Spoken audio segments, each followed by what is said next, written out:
Haleluya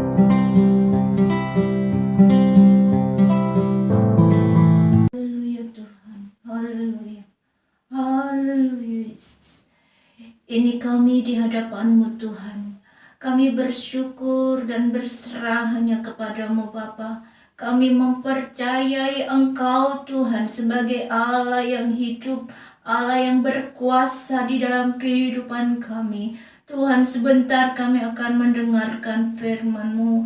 Kiranya beri kami kemampuan-Mu untuk kami boleh mengerti akan firman-Mu, mengerti akan kehendak-Mu, dan mampukan kami untuk kami boleh melakukannya dalam kehidupan kami. Terima kasih Bapa, dan segala pujian, segala hormat, kemuliaan hanya bagi nama-Mu ya Tuhan. Di dalam nama Tuhan Yesus Kristus kami sudah berdoa dan mengucap syukur. Haleluya, amin. Puji Tuhan saudara, shalom. Tuhan menciptakan manusia untuk hidup di dalam kekekalan. Tetapi, mengapa hidup kita manusia di dunia ini sangat singkat? Kita membaca di dalam Yakobus 4 ayat 13 sampai ayat yang ke-17. Jangan melupakan Tuhan dalam perencanaan. Jadi sekarang, hai kamu yang berkata hari ini atau besok, kami berangkat ke kota Anu dan di sana kami akan tinggal setahun dan berdagang serta mendapat untung. Sedang kamu tidak tahu apa yang akan terjadi besok. Apakah arti hidupmu? Hidupmu itu sama seperti uap yang sebentar saja kelihatan lalu lenyap. Sebenarnya kamu harus berkata, jika Tuhan menghendakinya, kami akan hidup dan berbuat ini dan itu. Tetapi sekarang, kamu memegahkan diri dalam congkakmu, dan semua kemegahan yang demikian adalah salah. Jadi, jika seorang tahu bagaimana ia harus berbuat baik, tetapi tidak melakukannya, ia berdosa. Saudara, sadar atau tidak, seringkali kita meninggalkan Tuhan hanya untuk mencari hal-hal yang jasmani. Kita lupa berdoa, kita lupa membaca firman Tuhan. Terlebih kita lupa atau tidak punya waktu untuk kita memuji dan menyembah Tuhan.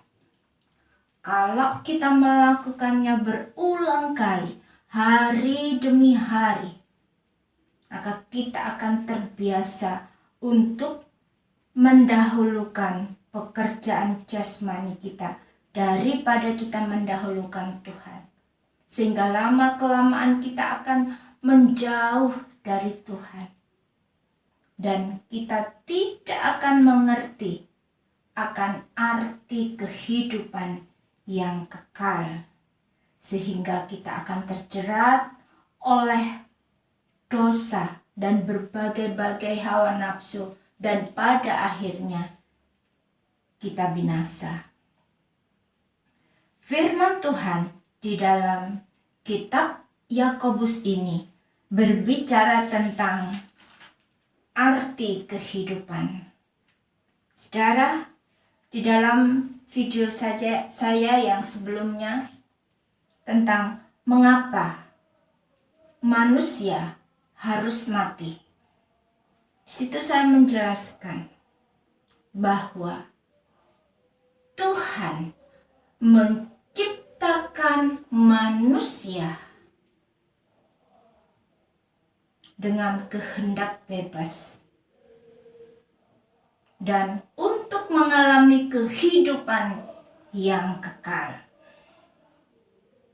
Tapi kematian adalah akibat dari respon manusia itu sendiri yang salah akan perintah Allah.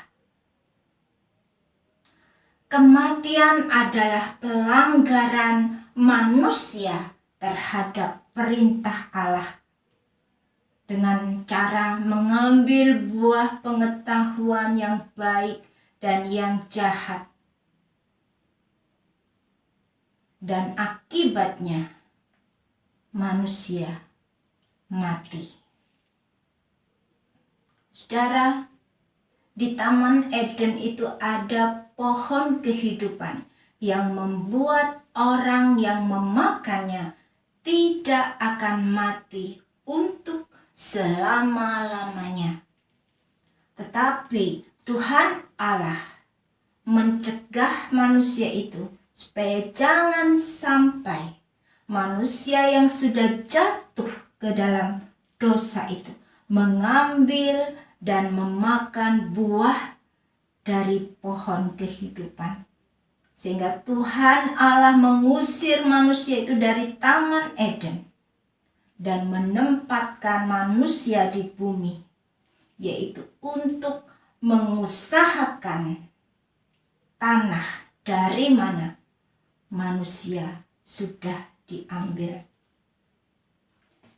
Jadi sifat kehidupan manusia yang sebenarnya adalah kekal, langgeng, abadi, hidup untuk selama-lamanya.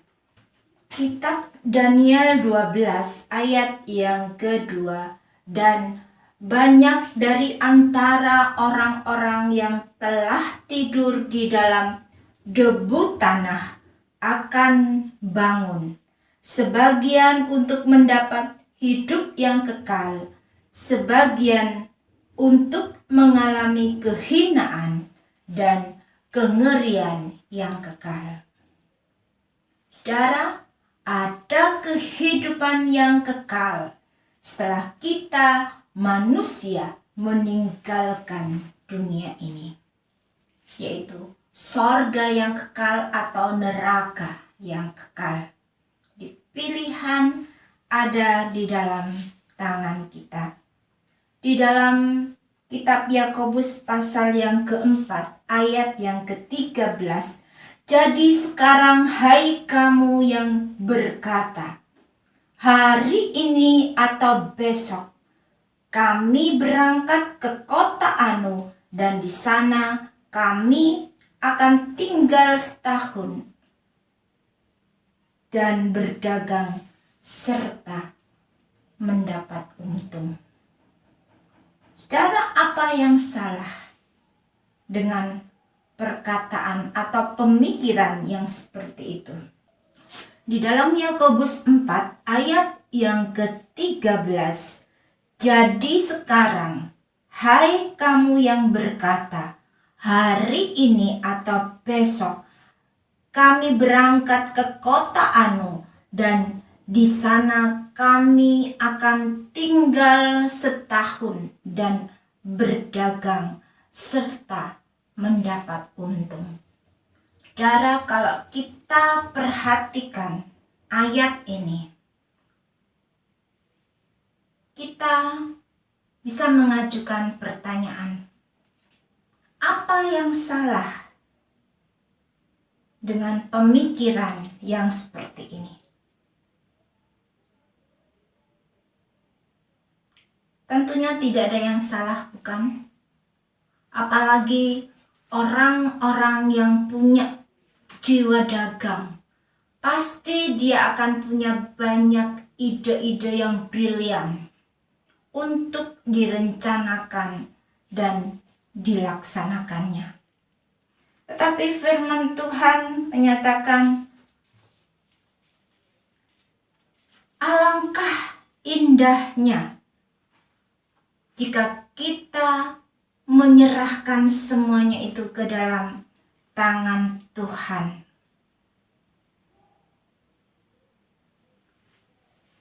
karena kita tidak tahu apa yang akan terjadi besok.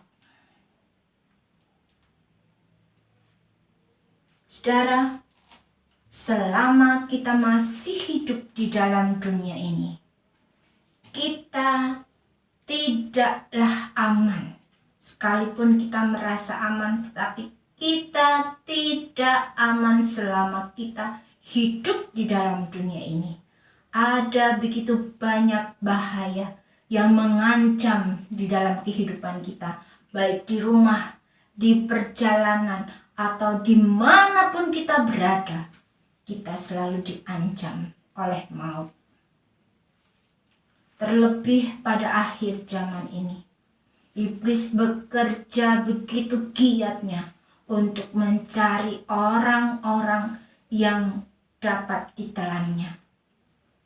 Karena iblis tahu waktunya sudah sangat-sangat singkat untuk iblis dilemparkan ke dalam neraka. Jadi, di dalam setiap perencanaan kita, baiklah kita menyertakan Tuhan. Karena hidup ini singkat. Umur manusia di dunia ini hanya sementara, singkat adanya. Di dalam ayat yang ke-14 dikatakan, apakah arti hidupmu? Hidupmu itu sama seperti uap yang sebentar saja kelihatan lalu lenyap. Di dalam Mazmur 90 dikatakan, masa hidup kami 70 tahun, dan jika kami kuat 80 tahun. Dan kebanggaannya adalah kesukaran dan penderitaan, sebab berlalunya buru-buru dan kami melayang lenyap. Kalau kita masih diberi kesempatan, diberi oleh Tuhan, kita masih diberi umur panjang, anggaplah itu sebagai kesempatan untuk kita dapat melakukan kehendak Allah. Di dalam kitab Pengkhotbah dikatakan, manusia yang hidup di dunia ini tidak berkuasa untuk menghindari yang namanya kematian.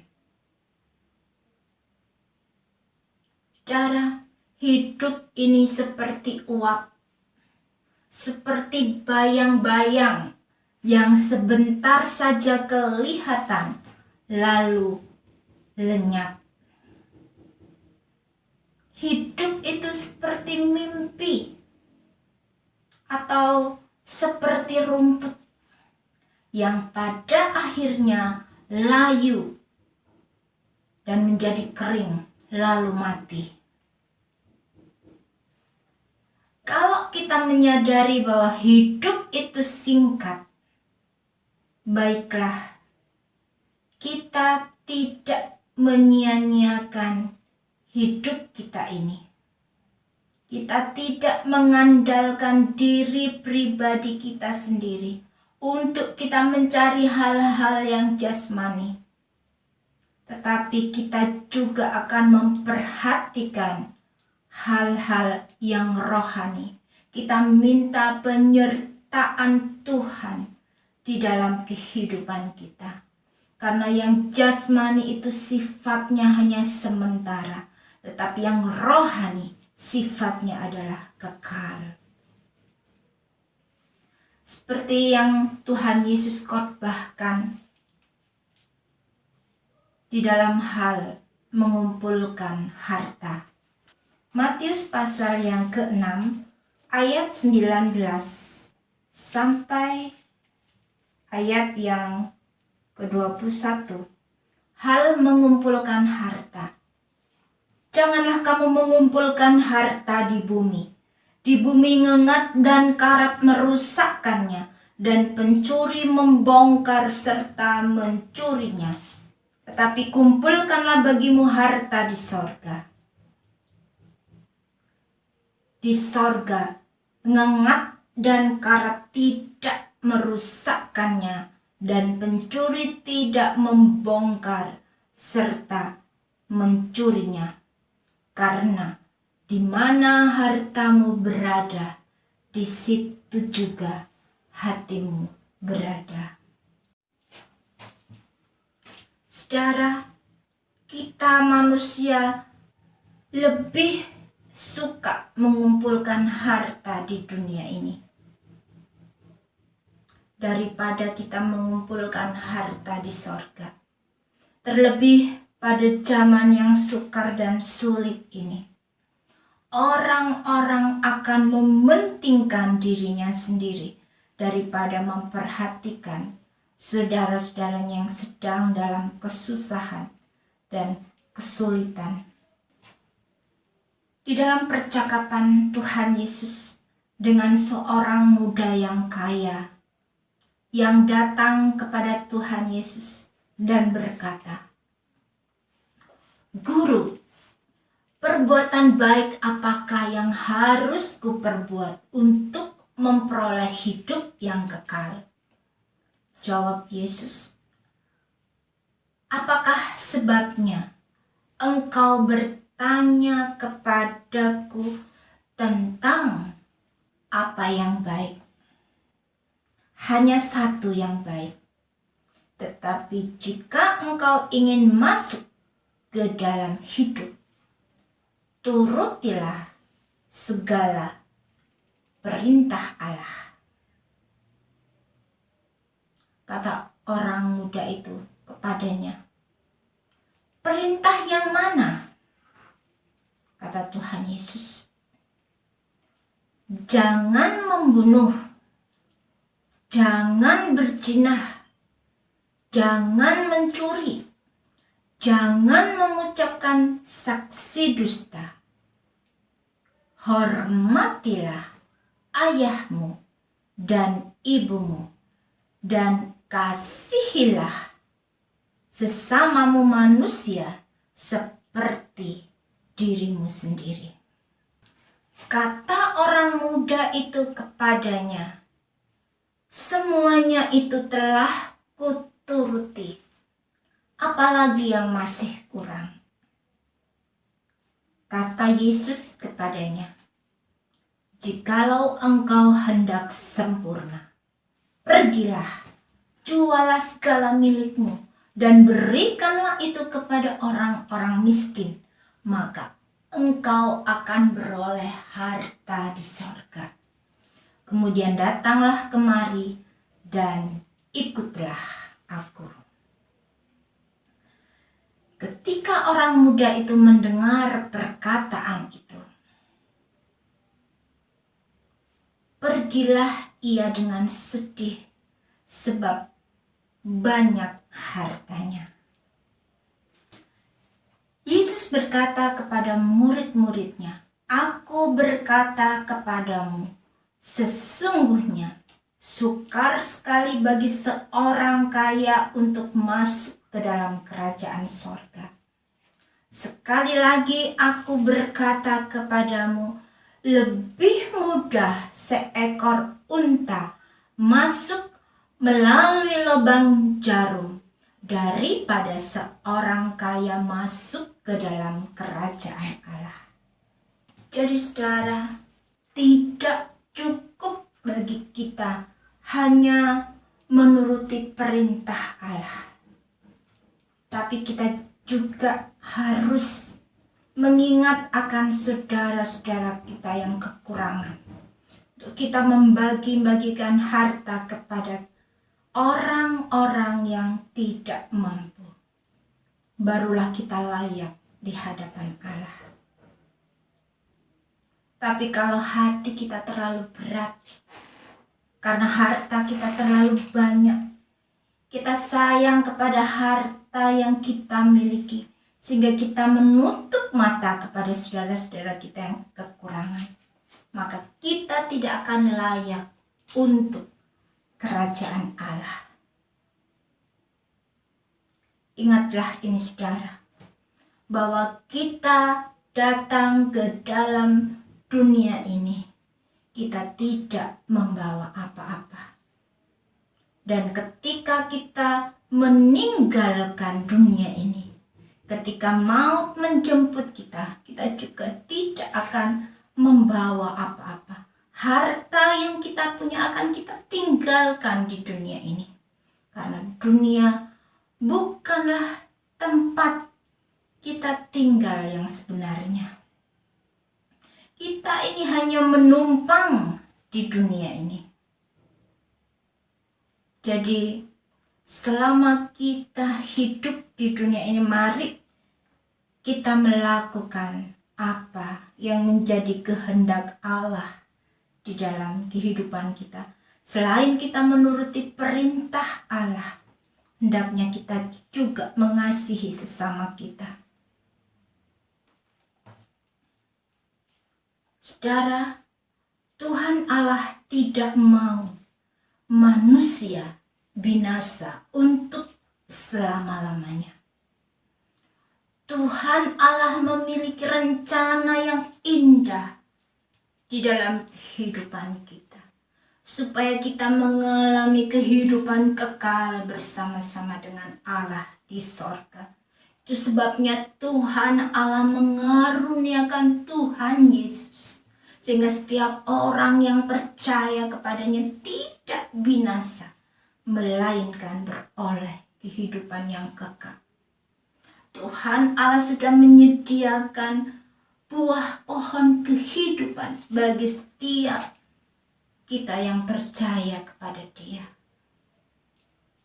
Sebetulnya Tuhanlah yang menjadi pemilik hidup kita, bukan diri kita sendiri.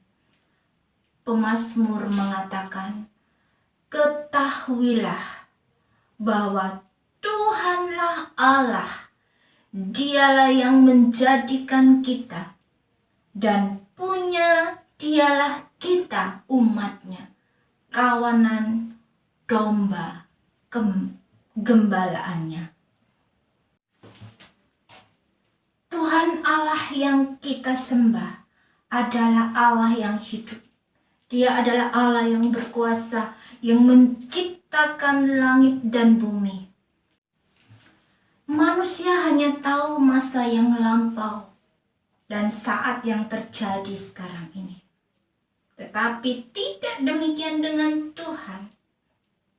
Sebelum kita menjadi bakal anak di dalam rahim kita, Allah sudah mengetahui keberadaan kita. Bahkan masa depan kita pun Dia mengetahui semuanya. Tidak ada yang tersembunyi bagi Allah. Itu sebabnya kita harus menyerahkan seluruh keberadaan kita, roh, jiwa, dan tubuh kita, hati, pikiran kita kepada Tuhan. Bahkan rencana kita, apapun yang kita lakukan dan kerjakan, kita harus menyerahkan ke dalam tangan Tuhan, supaya Tuhan bekerja di dalamnya, hingga kita mendapatkan keberhasilan. Dan ketika kita berhasil, kita mampu mengembalikan segala hormat, pujian hanya bagi Tuhan saja.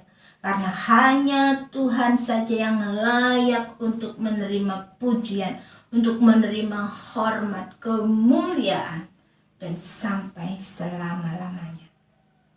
Bagi Dialah pujian, bagi Dialah hormat. Di dalam kitab Yesaya dikatakan,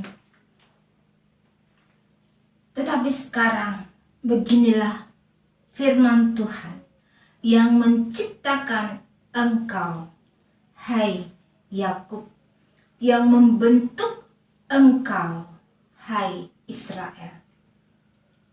Janganlah takut, sebab Aku telah menebus engkau. Aku telah memanggil engkau dengan namamu. Engkau ini kepunyaanku. Puji Tuhan. Kita adalah umat kepunyaan Allah sendiri. Kita adalah orang-orang tebusan Allah. Allah memanggil kita dengan nama kita, bahwa kita ini adalah kepunyaannya. Itu sebabnya di dalam Yakobus 4 ayat yang ke-17, jadi jika seorang tahu bagaimana ia harus berbuat baik, tapi ia tidak melakukannya, ia berdosa. Kalau kita menyadari hidup ini singkat, adalah baik bagi kita untuk kita belajar berserah kepada Tuhan. Apapun boleh terjadi di dalam kehidupan kita. Kesukarankah, pencobaan, masalah, sakit penyakit, kekurangan, dan lain sebagainya boleh menimpa kita. Tetapi saudara, ingatlah bahwa semuanya yang terjadi di dalam kehidupan kita bukan bertujuan untuk menghancurkan kita. Tetapi ketika kita dicobai, Allah sudah memberikan jalan keluar supaya kita mampu mengatasi semuanya. Dan supaya kita berjalan dalam jalan-jalannya Allah. Jadi kita harus sadar saudara, bahwa di dunia ini kita tidak sendirian. Sekalipun sahabat, saudara-saudara kita meninggalkan kita, tapi kita punya sahabat, punya saudara yang tidak pernah meninggalkan kita. Namanya adalah Roh Kudus, Roh Allah yang hidup. Saudara, kita tahu bahwa Allah Bapa bertahta di dalam kerajaan sorga. Tuhan Yesus yang sudah mati di kayu salib, Tuhan Yesus sudah duduk di sebelah kanan Allah Bapa. Dan yang berdiam di bumi sekarang ini, yang menuntun dalam setiap langkah kita, adalah Roh Kudus. Dia adalah seorang pribadi yang ada menyertai kita, yang ada menuntun kita, yang ada menolong kita sampai kesudahan zaman. Bahkan sampai Tuhan Yesus datang pada kali yang kedua, Dia tetap ada menyertai kita. Puji Tuhan. Bagi manusia mustahil, tapi bagi Allah tidak ada yang mustahil. Amin saudara.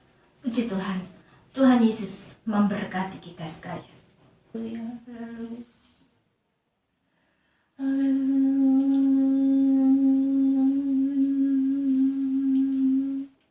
Biarlah segala pujian kemuliaan hanya bagi nama-Mu ya Tuhan. Ini kami di hadapan-Mu ya Bapa. Ini kami di hadapan-Mu ya Tuhan. Kami menyerahkan kehidupan dan penghidupan kami ke dalam tangan kuat kuasa-Mu. Haleluya. Ini kami di hadapan-Mu Tuhan. Kami sudah selesai mendengarkan firman-Mu. Tapi Roh Kudus, kiranya Engkau Tuhan yang menghidupkan setiap perkataan firman-Mu di dalam kehidupan kami. Dan beri kami kemampuan-Mu Tuhan untuk kami boleh melakukannya selama kami boleh hidup dalam dunia ini. Sehingga kami tidak berdosa kepadamu. Kami menyerahkan keberadaan kami seluruhnya ke dalam tangan kuat kuasa-Mu. Mampukan kami Bapa. Allah Roh Kudus, kami berserah hanya kepadamu. Terima kasih Bapa. Terima kasih Tuhan. Terima kasih. Terima kasih Tuhan, terima kasih kami boleh percaya kepadamu sebagai Tuhan dan Juru Selamat di dalam kehidupan kami. Terima kasih karunia-Mu di dalam kehidupan kami. Di dalam nama Tuhan Yesus Kristus, kami sudah berdoa dan mengucap syukur. Haleluya. Amin. Puji Tuhan, Tuhan Yesus memberkati.